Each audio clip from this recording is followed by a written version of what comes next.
서론으로부터 보자면 오늘이 8번째, 그리고 이제 주기도문 기도 내용으로 들어가서 주기도문 강해로 보자면 오늘이 6번째 시간입니다. 좀 꽤 긴 시간 동안 저희가 이 기도에 대해서 특별히 주기도문을 살펴보고 있는데, 저도 한 구절 한 구절 말씀을 준비하고 또 나누면서 제 자신에게 은혜가 되고 기도에 대해서 또 새롭게 생각해 볼 수 있는 좋은 시간이 되는 것 같습니다. 저에게도 이렇게 유익이 되고 기쁨이 된다면 우리 성도님들에게도 그런 시간이 되리라고 믿어 의심치 않으면서 오늘 계속해서 말씀을 나누겠습니다. 하늘에 계신 우리 아버지는 좋으신 하나님이시죠. 그리고 그분은 우리의 모든 간구를 들으시고 들으실 뿐만 아니라 가장 좋은 것으로 응답해 주시는 분이십니다.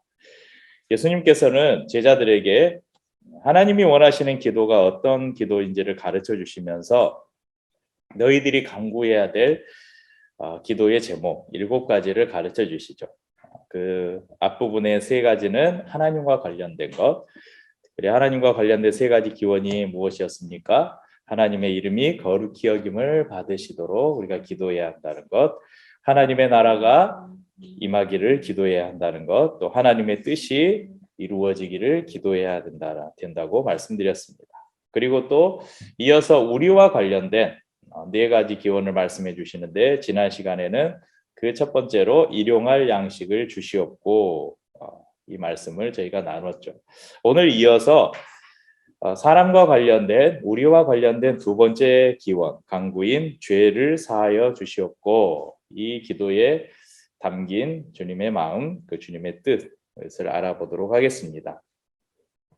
그럼 하나님께서 우리와 관련된, 예수님께서 우리와 관련된 그 간구, 그 기원을 가르치시면서 제일 먼저 무엇을 말씀하셨어요? 일용할 양식, 이것을 구하라고 말씀하셨습니다. 왜 이것을 제일 먼저 언급하셨을까? 이 먹고 사는 것이 우리의 삶에 가장 중요한, 밀접한 것이기 때문입니다. 그런데 사람은 먹고 마시는 것으로만 살 수 없는 존재입니다. 왜냐하면 사람이 육으로만 된 존재가 아니라 영과 육으로 된 존재이기 때문에 그렇습니다. 그러면 40일을 금식하신 예수님께서 이 광야에서 사단에게 시험을 받으시잖아요. 그때 사단이 나타나서 예수님께 야, 이 돌덩이를 명해서 떡덩이가 되게 해서 먹어라, 배고프니까. 40일 동안 금식을 했으니까 얼마나 배가 고프겠어요. 그때 예수님께서 사단에게 이렇게 이야기하죠. 마태복음 4장 4절에 예수께서 대답하여 이르시되 기록되었으되 사람이 떡으로만 살 것이 아니요 하나님의 입으로부터 나오는 모든 말씀으로 살 것이라 하였느니라 하시니, 그러면 사람이 떡으로만 살 것이 아니래요. 그럼 이 구절을 또 잘못 오해하시면 안 됩니다. 떡이 필요 없다는 말이 아니에요. 떡으로만 살 것이 아니라는 말은 떡도 필요한데 그것 말고 또 다른 것이 필요하다는 말이죠. 그게 무엇이라고 말씀합니까? 하나님의 입에서 나오는 모든 말씀으로 살 것이다. 이 말씀 중에 특별히 하나님의 입에서 나오는 영의 양식이죠. 이것 중에 꼭 필요한 것이 있는데 그것이 뭐냐면 바로 용서라는 것입니다. 사람들은 우리가 이 땅에 살면서 중요한 것이 있는데 그것은 관계입니다. 관계.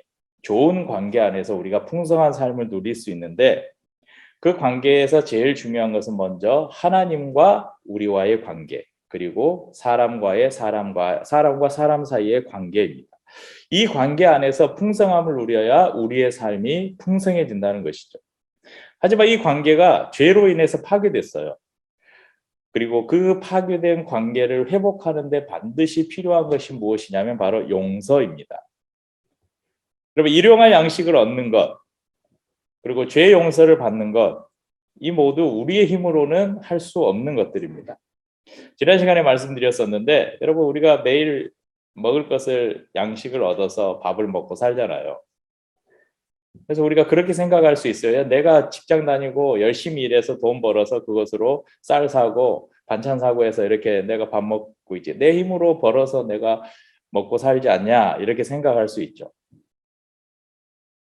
하지만 우리의 육체를 보존하고 우리의 육체의 양식을 채우는 것도 하나님의 은혜 없이 우리의 힘만으로는 유지할 수 없습니다. 마찬가지로 인간은 스스로 자신의 죄의 문제를 해결할 수 없는 존재입니다.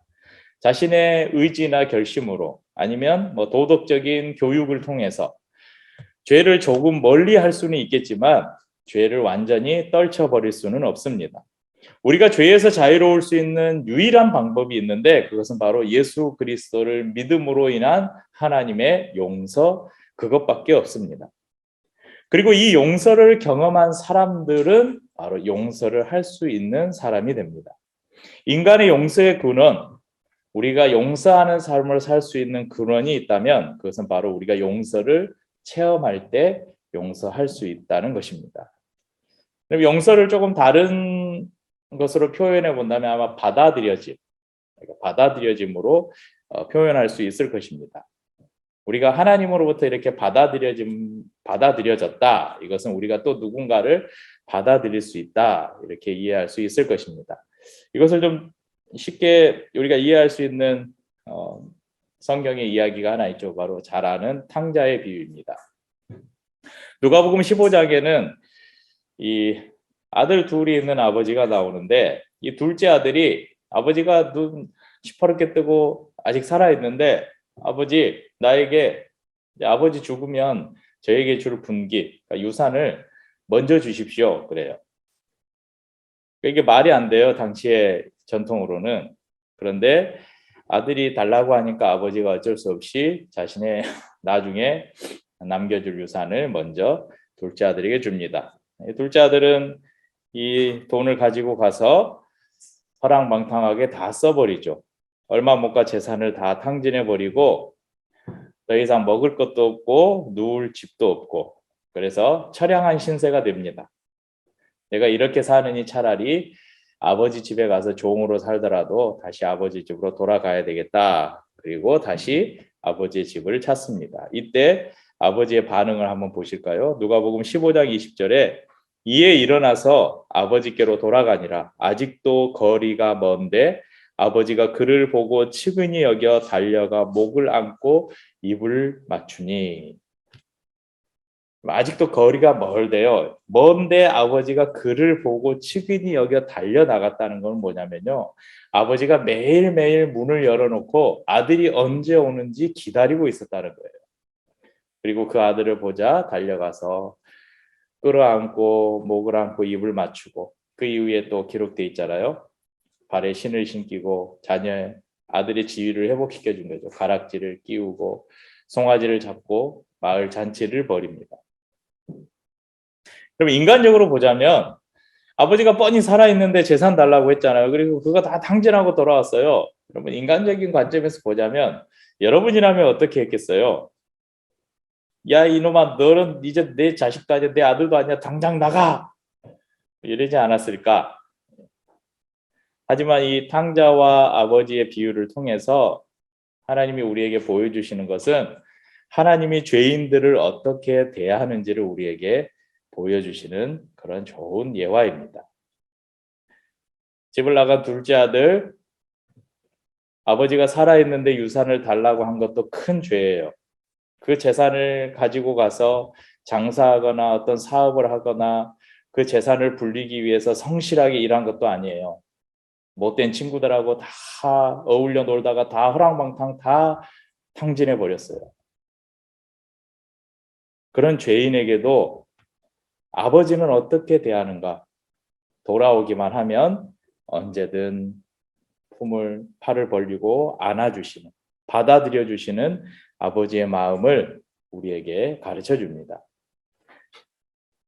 어떤 사람들은 오늘 이 죄를 사하여 주시옵고 이 기도를 종말론적으로 해석해서 마지막 때에 우리의 죄 사함을 위해서 기도하라 그렇게 주장하기도 하는데 그것은 좀 오늘 기도의 내용과는 맞지 않고요. 왜 그러냐면 오늘 이 기도가 무슨 기도에 바로 이어집니까? 일용할 양식을 구하는 기도 다음에 바로 이어지잖아요. 그래서 매일매일의 양식이 우리에게 필요하듯이 우리에게는 매일매일의 죄 용서가 필요하다는 것을 우리에게 보여주시는 거예요. 그러면 죄에는 두 가지가 있습니다. 이제 세연이도 잘 들어야 될 텐데 죄에는 두 가지가 있어요. 하나는 원죄이고요. 또 다른 하나는 자범죄라는 거예요. 원죄는 뭐냐면 그러니까 아담이 최초에 그 하나님께서 먹지 말라고 한 선악과를 따먹잖아요. 그 선악과를 따먹으로 사람 인간 세상에 들어온 죄를 말해요. 근데 어떤 사람들은 그렇게 이야기하죠. 아니 내가 알지도 못하는 까마득한 저 옛날에 아담이라는 사람이 선악과 따먹었는데 그 사람이 지은 죄를 왜 내가 책임져야 되냐? 이 연좌제도 아니고 우리 성경은 연좌제를 인정하지 않거든요. 근데 왜 아담의 죄가 나에게 내려오냐? 근데 그렇게 말하는 사람도 있는데 아담의 죄가 우리 가운데 내려오는 게 아니라요. 아담이라는 게 흙이에요. 흙. 아담아라고 하는 그 단어는 흙이라는 단어예요. 그러니까 아담이 상징하는 것은 흙으로 지음받은 그러니까 모든 육체를 가진 인간을 말하는 거예요. 그러니까 그 안에는 이미 죄성이 그 안에 있다는 것입니다. 죄의 DNA를 가지고 태어난다는 것이에요. 그래서 이 원죄라고 하는데 그것을 이 원죄를 해결할 수 있는 방법은 한 가지밖에 없어요. 바로 예수 그리스도를 믿는 믿음으로만 가능합니다. 그러니까 우리가 예수님을 나의 구주 나의 하나님으로 믿는 순간 이 원죄가 해결돼요. 그러니까 이 원죄라는 것은 더 이상 계속해서 회개하고 막 고백할 필요가 없는 거예요. 한번 예수님을 믿는 순간 우리 안에 있는 죄의 DNA가 예수님의 DNA로 바꿔지는 거예요. 그런데 그러면 왜 예수 믿고 이제 우리가 구원받았으면 왜 자꾸 회개를 해야 되나? 왜 자꾸 죄의 용서를 구해야 되나? 그 이유가 바로 두 번째 죄의 종류인 자범죄입니다. 여러분 인간이 우리가 예수님을 믿잖아요. 예수님을 믿고 난 이후에 여러분들 죄 지어요 안 지어요? 여러분 예수를 믿는 사람도 예수를 믿고 난 이후에도 죄를 짓습니다. 오죽하면 성경에서 아마 가장 위대한 정말 인물이라고 하면 누가 있을까요? 예수님 이후에 예수 믿고 난 이후를 설명해야 되니까 여러분 시작에서 여러분들이 가장 정말 이런 믿음의 사람이 있을까 하는 사람 누가 있을까요? 저는 사도 바울을 꼽을 수 있을 것 같아요. 사도 바울이 얼마나 위대한 사도였습니까? 그런데 그 사도 바울도 고백해요. 오호라 나는 공고한 사람이로다. 누가 나를 이 사망의 몸에서 건져낼까?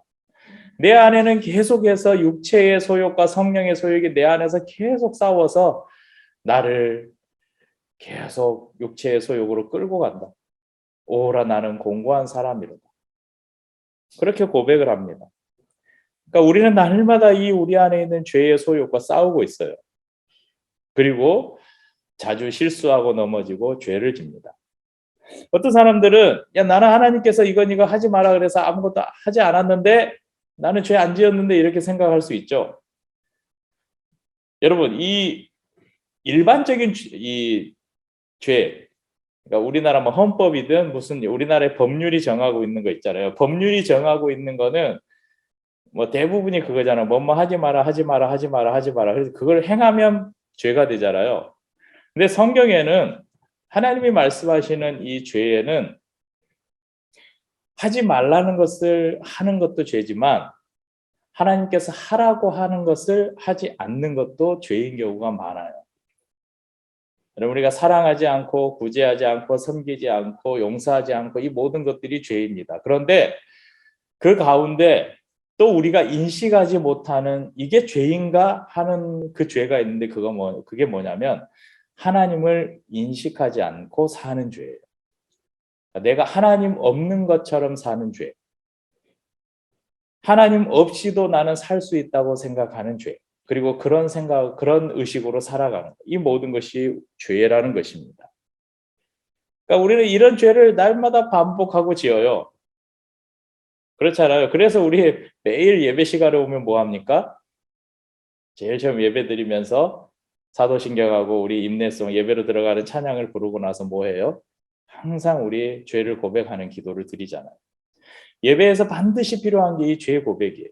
그런데 우리가 주일날 모여서 예배 드릴 때 이 공예배뿐만 아니라 여러분 개인의 삶에서 우리가 말씀을 읽든지 아니면 하나님 앞에 기도하러 나아가든지 할 때 하나님 앞에 우리가 설 때 항상 우리에게 필요한 것이 뭐라는 거예요? 죄 용서를 구하는 기도라는 것입니다. 그래서 예수님께서 기도를 가르쳐 주시면서 우리 죄를 사하여 주시옵고 이렇게 기도하라고 말씀하신 것입니다. 그런데 오늘 예수님이 가르쳐 주신 기도 안에 독특한 표현이 하나 있어요. 그 앞에 뭔가 그 부가되는 구절이 하나 있잖아요. 그 뭐예요? 마태복음 6장 12절에 보면 우리가 우리에게 죄 지은 자를 사하여 준 것 같이, 이런 구절이 하나 들어가요.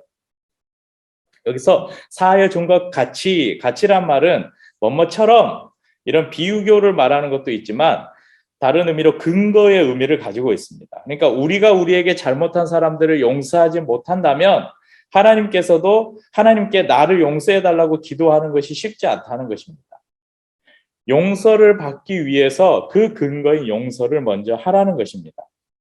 그런데 그렇다고 이 인간의 용서가 하나님의 용서를 받는 업적이 될 수는 없습니다. 이 기도는 누구에게 준 기도예요? 제자들에게 주신 기도예요. 예수를 이미 믿는 사람들, 예수님의 크신 은혜의 용서를 체험한 사람들에게 주신 거예요. 그러니까 이 기도는 이미 하나님의 은혜를 받은 사람들의 변화를 요구하는 기도입니다.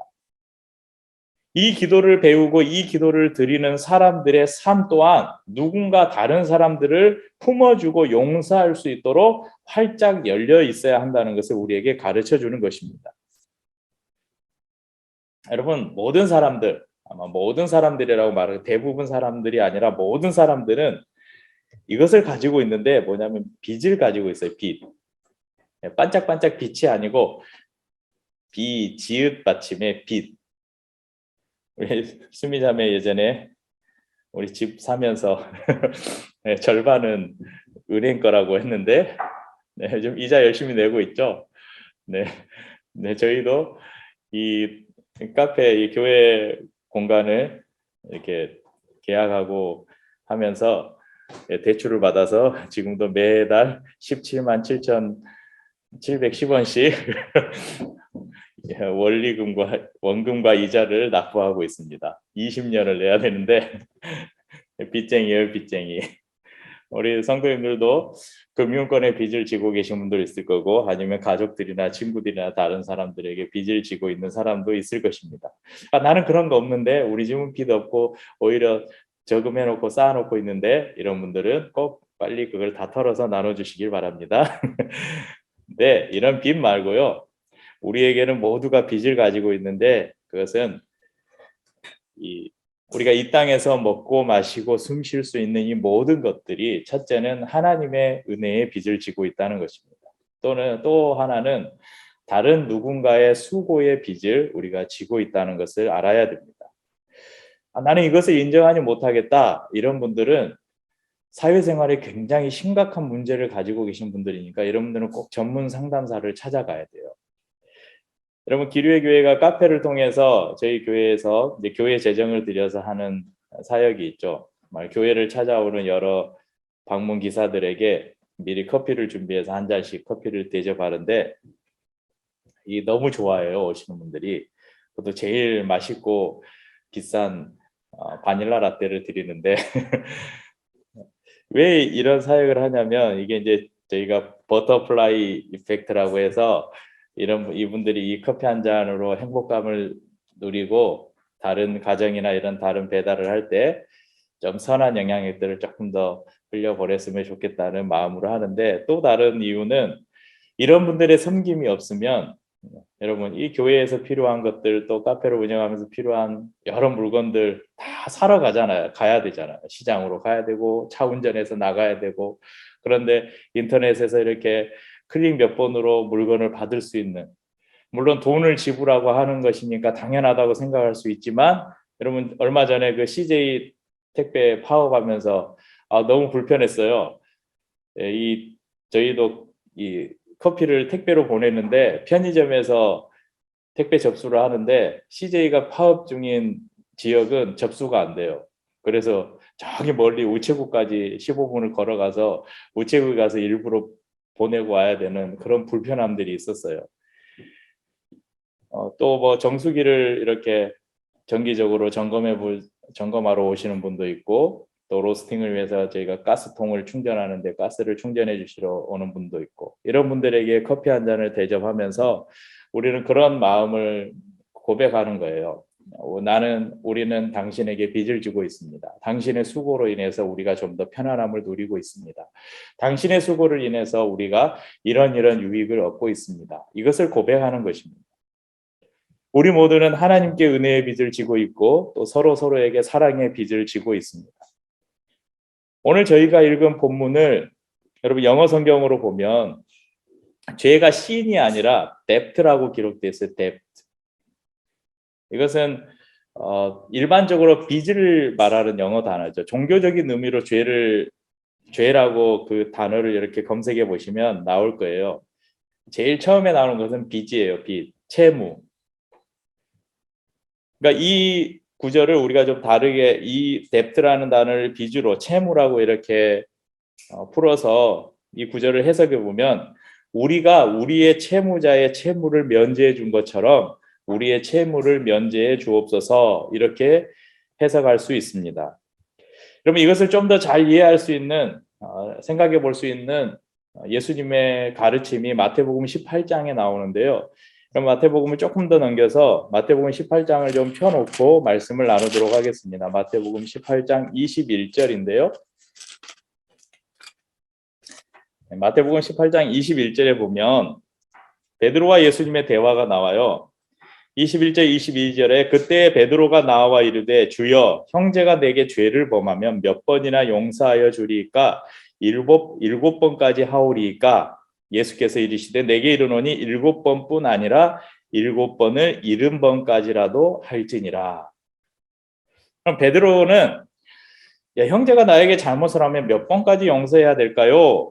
그래서 자기가 생각하기에 7번 정도면 예수님도 만족하시겠지, 칭찬해 주시겠지. 그리고 7번까지 용서하면 될까요? 그러니까 예수님께서 말씀하시죠. 7번을 70번이라도 용서해라. 세연아, 7번을 70번이면 몇 번이지? 7번을